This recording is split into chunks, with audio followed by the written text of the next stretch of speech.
Hello everyone and welcome. Make a cup of your favorite drink and get comfortable because this is a wonderful time for news stories from Yellowcat.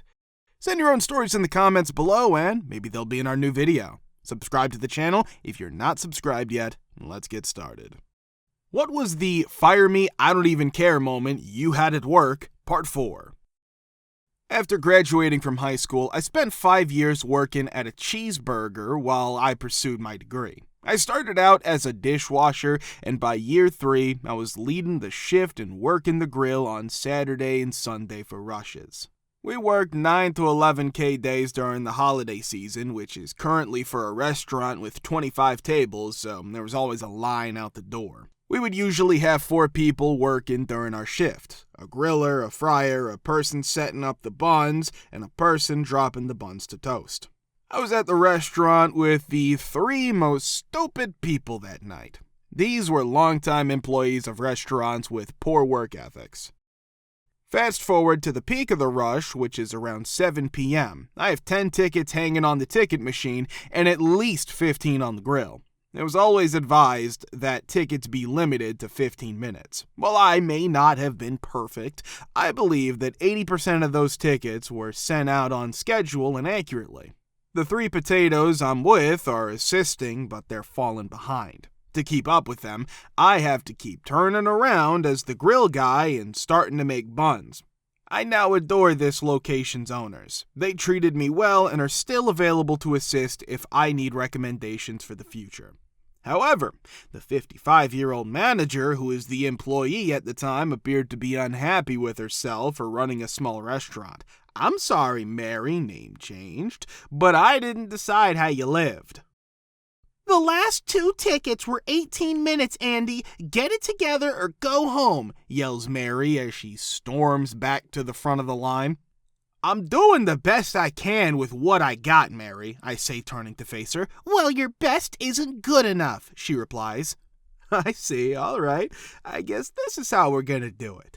If you think you can do better, go ahead, I tell her, staring her in the stupid face. You can't, I wager, though. I just stood there gazing at her. While the kitchen slowly started to deteriorate around us, we were merely staring at each other for what felt like an hour, according to another shift worker. Mary remained silent and turned to leave. I worked there for an additional 2 years without hearing anything more about it. I'd been working at the same place for 2.5 years, so I wouldn't say I was as brash as some of the people. Even though I was slightly underpaid when I started, I was still glad to have the job. I began as just another social media manager, but advanced to become an account manager for multiple large clients along the way, and I was given my own team to oversee after our company was acquired by a major advertising firm. I knew I could get double somewhere else, but I'd never got a raise during that time. Instead of receiving a raise, I was given a meeting with my manager. Money's tight, says she. My accounts almost doubled their purchases from us. Yes, but we're below target. You guys set unrealistic targets because you wanted a high earnout. How's that my fault? I don't think you're being fair now. However, despite my obvious increase in value to the company, am I not receiving a raise? Tell you what, I'll start delivering what you're really paying me, or you can pay me what I'm worth. I really hope you don't do that. They exposed my deception. I ensured that my clients were not aware of the disagreement or how it affected the team, but I began binge-watching entire episodes of shows like Top Gear while at work. I simply replied that it was research when my manager brought it up. 2 of my clients were automotive. Alternatively, I'd drive home from a client meeting. After about 3 weeks, I received a sizable raise along with an email stating that my work was highly valued and that they wanted to reflect that in my pay. However, because this was an exceptional circumstance brought on by lower than expected results, they preferred that I keep this to myself. 1.5 years later, I moved overseas. I refused to stay, even though they asked how much it would cost them to force me to. It was a great place to work, so I never really made a big deal out of the money, even though a lot of people probably think I should have left way earlier.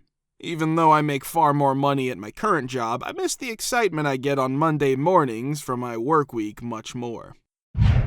When I worked late shifts at a supermarket, we had to move pallets of stock from the warehouse into the store at the end of the night so that the night shift could replenish the shelves. A manager called us to aisle 10, and when we arrived, he was yelling and peed off because someone had scratched a tiny hole in one of the freezer units. He was screaming and losing his temper, giving everyone a serious beating, and he concluded by threatening to fire them right away if he ever found out who'd done this. My friend Tom responded, "Yeah, since no one taught me how to pull pallets, it was an accident that I caused, so am I fired?" When the wacky manager realizes that Tom is among his greatest employees, he begins to sell again, saying, "Well, thanks for owning up. We can chat about this later." Tom, though, effing hated the place and wants to be fired. "No, I did it. You threatened to fire me, so I'm leaving, okay?" "Hang on, Tom. Let's not rush this," said the manager. "Tom, I feel bad for the others, so I'll just get my stuff. But you said whoever did it is fired. You just yelled at us all." Manager, "Well, I apologize for yelling, Tom. Let's talk." That was the end of it. I said to Tom, "WTF, they would fire anyone. Just total gob S's." He chuckled.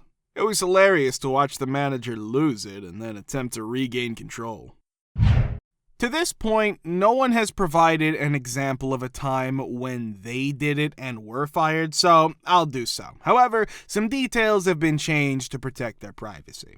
When I was in college, I worked at a retail boutique that was terrible. I worked my way up to leadership positions. Their pay policies were illegal, and the district director that they hired was an idiot who staffed the district in a terrible manner. Multiple times, I worked from the beginning to the end by myself. In the middle of the day, I finally locked myself up so that I could take a break for a moment. I was apprehended. Told me that I would lose my job if I did it again. He said, "Stop staffing, it's horrible." And they did it once more. I was locked up once more, and a client called the corporate office. My employment was terminated. The last laugh was on them because I threatened to sue them for violating employment law. A more detailed history is not appropriate for this discussion. Very much so. Class action lawsuit filed. A settlement worth multiple millions of dollars was reached to compensate more than 1,000 workers in multiple states for lost wages. I'm also unemployed at the moment. As a matter of fact, what brought about a significant change in my life, and if I had simply allowed them to continue to mistreat me, I would not be as successful as I am now. When you don't know how you'll pay your bills or how you'll afford food, it can be financially painful and frightening in the short term. Having made it through, though, it was unquestionably worth it. Not just for me, but for a great number of other people as well. You must be a piece of SPK. F you. You don't deserve to still be in business. What is your narrative about the HOA or Neighbors from H, Part 4? The cottage that my family owns on one of the Finger Lakes in western New York has been there for the past 18 years. At the peak of the hill that's located above our cottage, a small convenience store opened its doors approximately 6 years ago. In the beginning, it was a wonderful benefit because it eliminated the need for us to travel 20 minutes into town in the event that we forgot something, and the store offered delicious sandwiches. It didn't take long for us to become friends with the proprietor of the shop, who was a truly remarkable individual in every way. As the number of customers who frequented his shop increased, he made the decision to install a bar at the rear of his establishment and to broadcast live music from the back deck. Our neighbors, a sweet little Jewish couple who were 80 years old, voiced their displeasure, stating that they did not want the bar to be located in the back of the store because it would lower the value of their property and the music would be too loud. The proprietor of the store went completely insane. He insulted them, he kicked them out of the store, and he made their lives a living age in every way. We were also getting a little sick of the bar and its annoying customers, and my father saw what was going on and stood up for our neighbors. In addition, we were getting a little sick of the bar. In the same way that he treated our neighbors, the proprietor of the store treated our family in the same manner. My father, being the obstinate and obstinately stubborn individual that he is, fought back and discovered that the proprietor of the store had violated some zoning laws in the process of constructing his bar. It has been turned off. As a result, my father and the proprietor of the store broke out into a massive conflict. The proprietor of the store discovered that he owned approximately 5 feet of lawn in front of our cottage, which we had maintained for 18 years. He then proceeded to cut down the trees and leave stumps that were 6 feet tall on our yard. He does not permit us to park our cars there, and he leaves garbage cans there that serve no purpose other than to sit there vacant. The owner of the property called the police and attempted to have my father arrested after he removed a stake from the surrounding lawn. The situation has gotten so bad that everyone in the town is aware of it, and my dad was recently interviewed by the Wall Street Journal about it. Hard to imagine a worse HOA than this one. As of June, the people posing as the HOA had just dumped new gravel in April without repairing the drainage, so after the first rain, it went down in the ditches. They had also recently spent half of our yearly budget on this. They don't intend to take any further action until autumn. Water continues to seep across the road and erode my property, a problem I've had to resolve 5 times in the past 2 years. They claim they're not obligated to follow any laws at all and do not have board meetings, minutes, or updates to the owners. They claim that running for the board is the only way to get involved.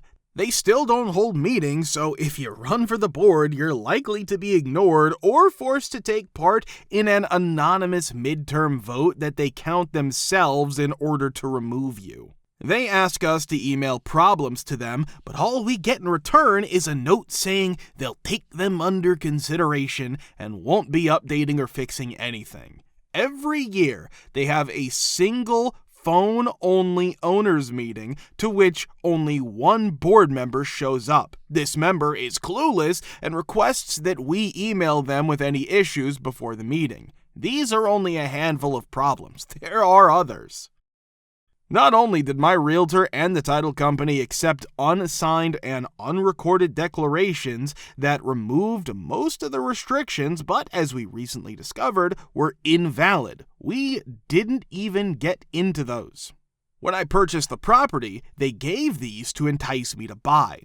Now they assert that they're going back to the initial declarations, which forbade rentals in homes under a specific square footage and which we have borrowed and invested almost $500,000.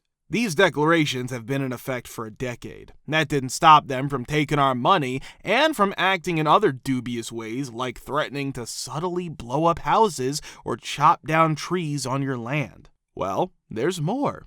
They also assert that we're the ones who are misinformed and confused. Their actions, in my opinion, are very alarming and seem unethical. Just the beginning of the process of organizing things. Big update regarding the way in which things have evolved. I began by compiling as much documentation as I could, including records of the gravel fiasco, emails, letters, and pictures of the erosion damage. I also made contact with my neighbors, many of whom shared my frustration with the HOA's dubious activities.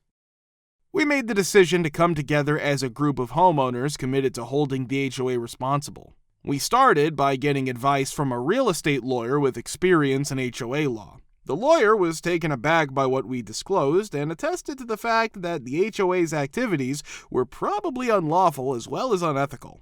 He clarified that there are legal requirements for HOAs to adhere to specific protocols, such as conducting frequent board meetings, recording minutes, and being open and honest with homeowners. Equipped with this legal counsel, we composed an official correspondence to the HOA requesting that they discontinue their present procedures, fix the harm to the properties, and offer a comprehensive statement of the money they had mismanaged.